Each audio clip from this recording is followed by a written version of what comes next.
Puedo atestiguar que la mejor interpretación sobre el significado de las bestias que habla el profeta Daniel y en el libro de Apocalipsis son los protestantes de habla inglesa que los de habla hispana.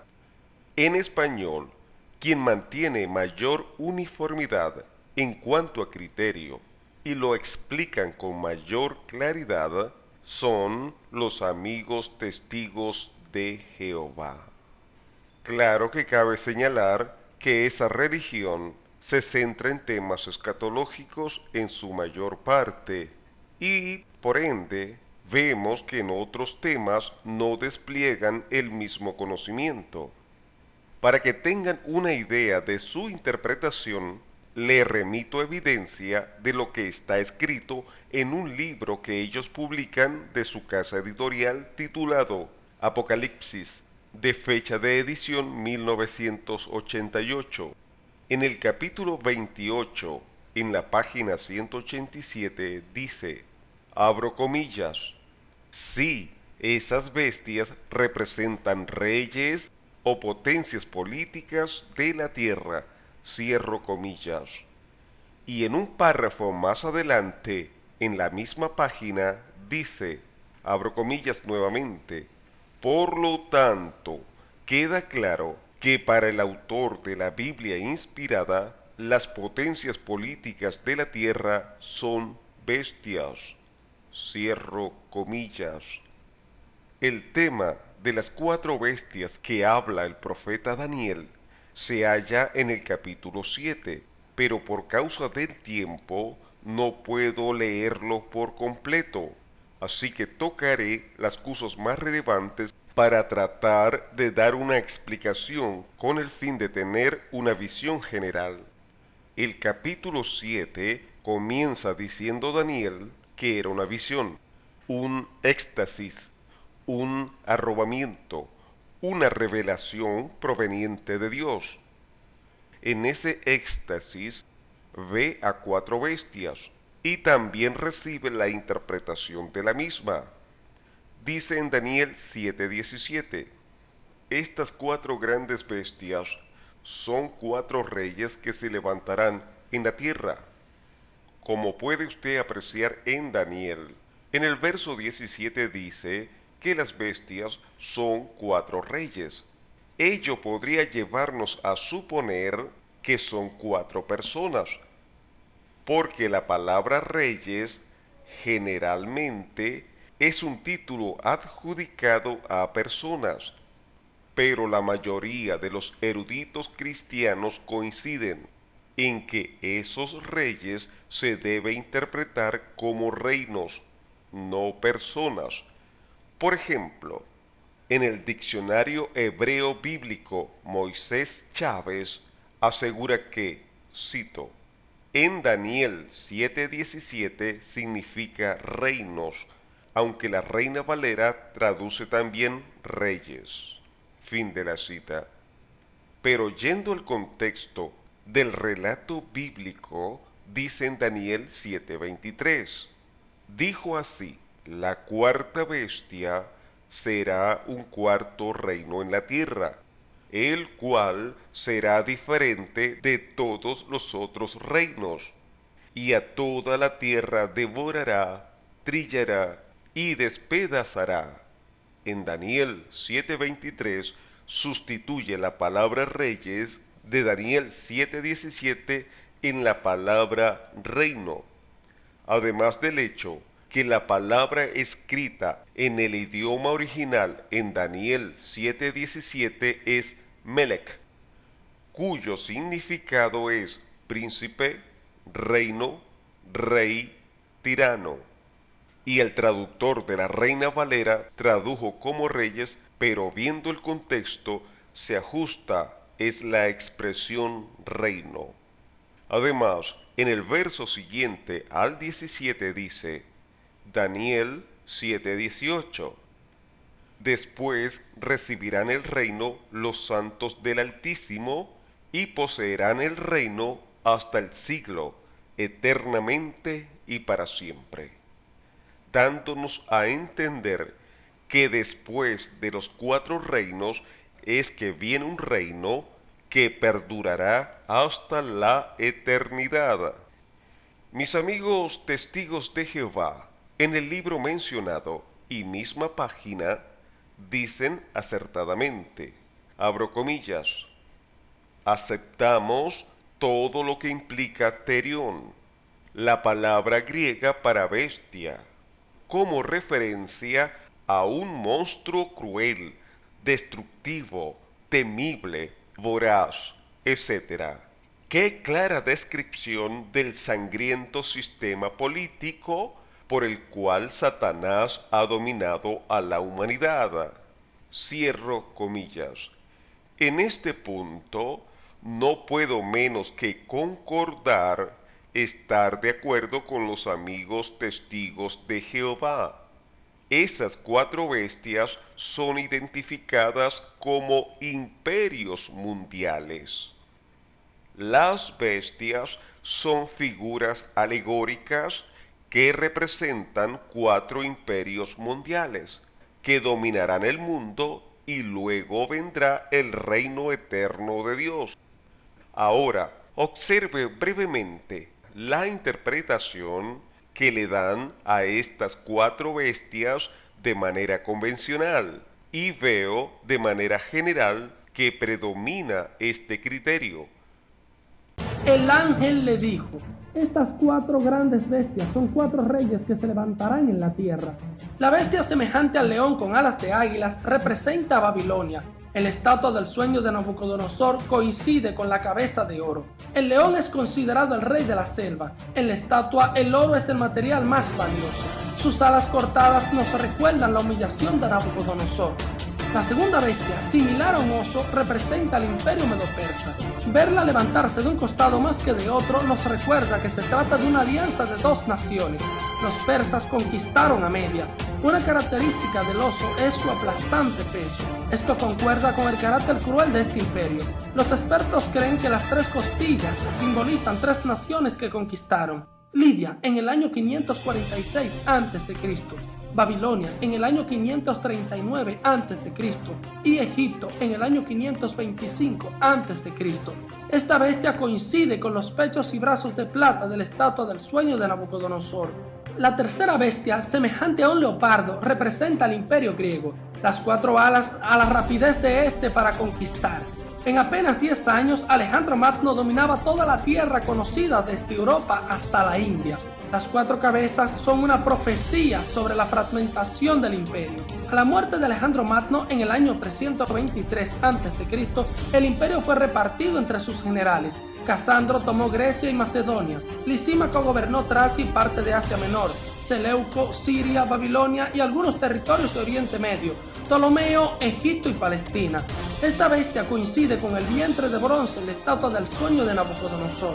La cuarta bestia, cuyo parecer no era semejante a ningún animal de la tierra, representa al imperio romano. Era espantosa, terrible y en gran manera fuerte. Tenía dientes grandes de hierro y desmenuzaba todo. De ella se dice en la historia del sueño de Nabucodonosor: y el 4 reino será fuerte como hierro, y como el hierro desmenuza y rompe todas las cosas, desmenuzará y quebrantará todo. Durante el ejercicio de este imperio entregaron sus vidas grandes figuras de la era cristiana, entre ellas Pedro, Pablo y nuestro Salvador. Lamento disentir con esta exégesis. Además, tengo que acotar que la interpretación de temas escatológicos no se debe a que una persona es más inteligente que otra. En Daniel 12:4 nos dice que Dios selló las palabras de ese libro hasta el tiempo del fin, dando a entender que por soberana voluntad Dios iba a dejar sin entendimiento despejado hasta el tiempo del fin, cuando se aclarará su interpretación. El profeta Daniel aclara esto al rey Nabucodonosor, no por falsa humildad, sino que tenía claro que es Dios quien determina las cosas. Daniel 2:30. Y a mí me ha sido revelado este misterio, no porque en mí haya más sabiduría que en todos los vivientes, sino para que se dé a conocer al Rey la interpretación y para que entiendas los pensamientos de tu corazón. Ahora, usted me preguntará, ¿en qué no está de acuerdo en el significado de las bestias? ¿Usted piensa que las bestias no son sistemas mundiales de gobernación, potencias políticas de la Tierra? En ese punto coincido que son imperios que rigen al mundo. Lo que no estoy de acuerdo es a la asignación que le dan a las cuatro bestias. Y permítame argumentar. Es un error creer que la primera bestia es Babilonia. No es Babilonia y le digo el porqué. Daniel 7:1. En el primer año de Belsasar, rey de Babilonia, tuvo Daniel un sueño y visiones de su cabeza mientras estaba en su lecho. Luego escribió el sueño y relató lo principal del asunto. Cuando el profeta Daniel tuvo la revelación, era el primer año del rey Belsasar. Belsasar fue el último rey de Babilonia. Por ende, Babilonia ya estaba, como quien dice, en el pasado. No se podía contar a Babilonia como la primera bestia, además del hecho que la Biblia dice, manteniendo el contexto en el mismo capítulo, Daniel 7:17. Estas cuatro grandes bestias son cuatro reyes que se levantarán en la tierra. Esas bestias o imperios mundiales estaban en el futuro de Daniel.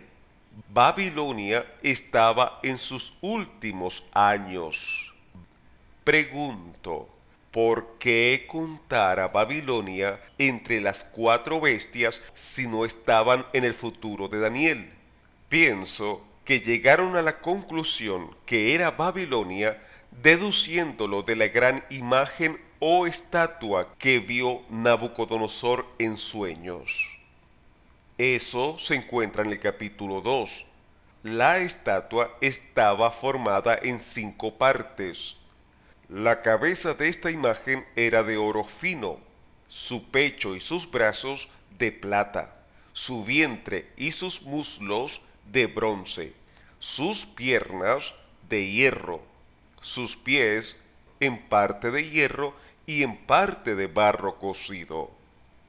Como puede apreciar, hay una diferencia entre la imagen del sueño de Nabucodonosor y la visión de Daniel. En la imagen del sueño de Nabucodonosor son 5 reinos, y luego viene el reino de Dios que durará hasta la eternidad.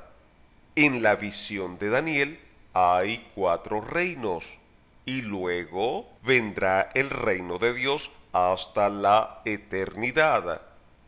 En la imagen de Nabucodonosor identifican la cabeza de oro como el imperio babilónico, es decir, hay un punto de partida en relación a lo cronológico, el tiempo. Y también la última parte de la imagen, que son sus piernas y sus pies, tienen en común un mismo metal que es el hierro, aunque a los pies se le añade, además del hierro, barro cocido. Entonces, al tener los dos últimos reinos la misma aleación, le insertan la presuposición que significa que es el mismo imperio, pero que se restaurará en los últimos tiempos. Esta diferencia les hizo conjeturar que las 4 bestias son los imperios babilónico, medo-persa, el griego y el romano, y luego, en los últimos tiempos, el imperio romano reaparecerá. Eso quiere decir que ellos presuponen que al final, en la gran imagen de Daniel, son 4 reinos y el último reaparecerá por tener el mismo material o metal. Pero en el capítulo 2, en la explicación, habla que son 5 reinos y son diferentes el uno del otro. Puedo decir, por lo que nos induce el texto del sueño de Nabucodonosor, que no necesariamente significa que sea el mismo imperio romano que reaparecerá en los últimos tiempos, sino que indica la degradación, repito, la degradación en cuanto al sistema de gobierno desde Nabucodonosor hasta la quinta parte de la imagen. Primero es oro, luego se degrada en plata, luego en bronce, luego en hierro y por último en hierro y barro cocido. Contaron mal, porque no debieron incluir al imperio babilónico en las 4 bestias, y esto coincide armoniosamente y no se contradice. Si en la estatua de Nabucodonosor son 5 reinos, y en la visión de Daniel son 4 reinos, y Daniel tuvo la visión cuando gobernaba el último rey de Babilonia, simple sentido común, quedan 4. No hay que forzar nada en la interpretación. También hay que resaltar que es imposible que sea el imperio romano que se vuelva a levantar según lo que dice en Apocalipsis 17:8. La bestia que has visto era y no es, y está por subir del abismo e ir a perdición. Apocalipsis 17:11.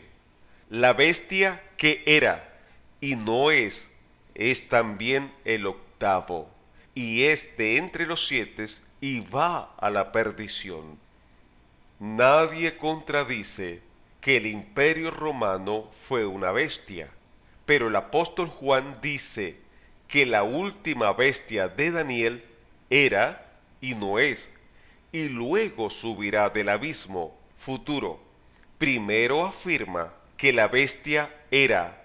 Acordémonos que el apóstol Juan vivió en el tiempo del imperio romano, y al decir que la bestia era, está diciendo que no es el imperio romano.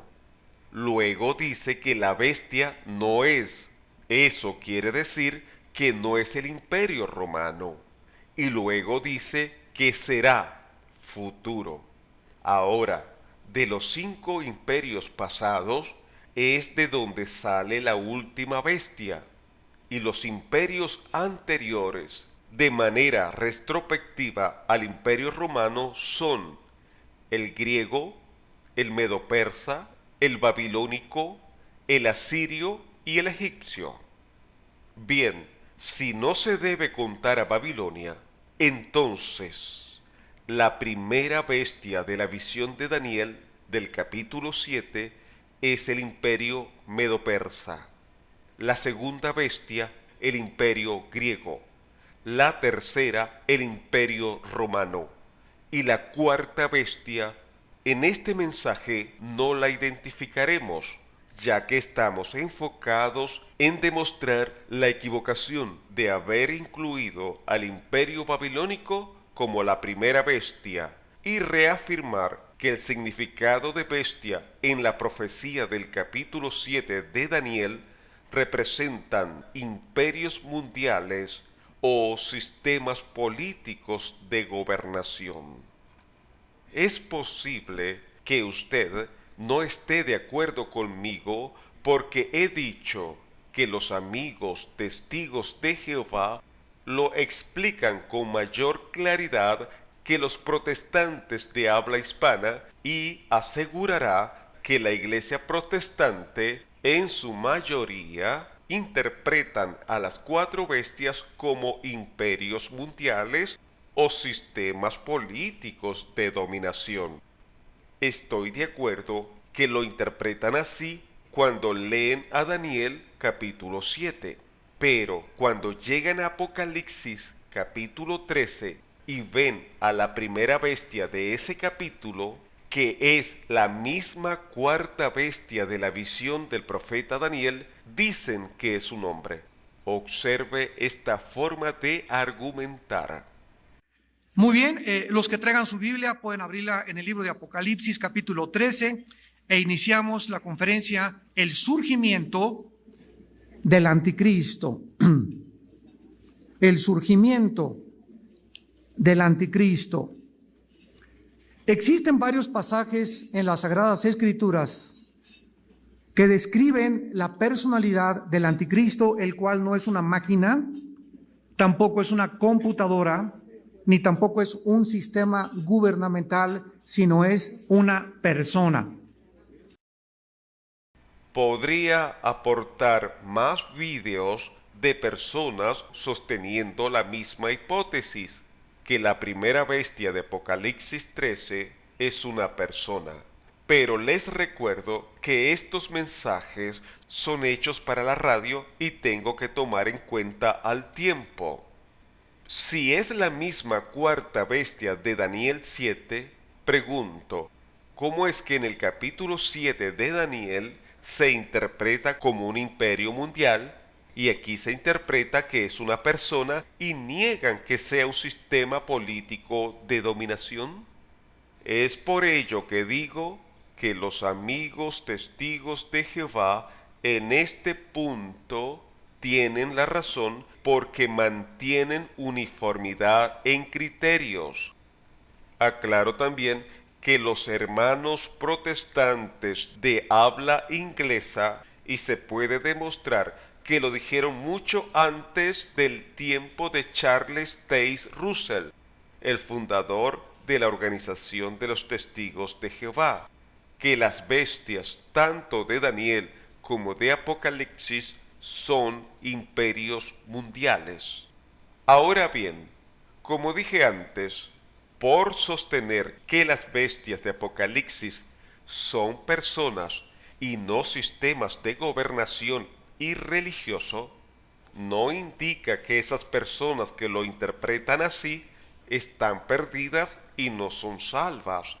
Repito, en cuanto a los temas escatológicos, son para nuestra guía y es señal de advertencia para mostrarnos cuán cerca está el Señor Jesús.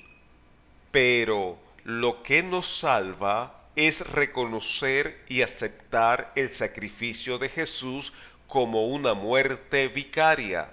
Tomó nuestro lugar. Una persona que no sepa o haya sabido o podido interpretar los temas escatológicos proféticos de los últimos tiempos, pero haya experimentado el nuevo nacimiento y en su corazón está el amor de Dios y cuide la santidad, porque eso es la garantía de salvación, la santidad, porque dice en Hebreos 12:14, seguid la paz con todos y la santidad, sin la cual nadie verá al Señor. Toda persona que vive en la santidad que el Espíritu Santo produce es salva. Existen personas y organizaciones que le han dado más importancia a lo escatológico que a la santidad.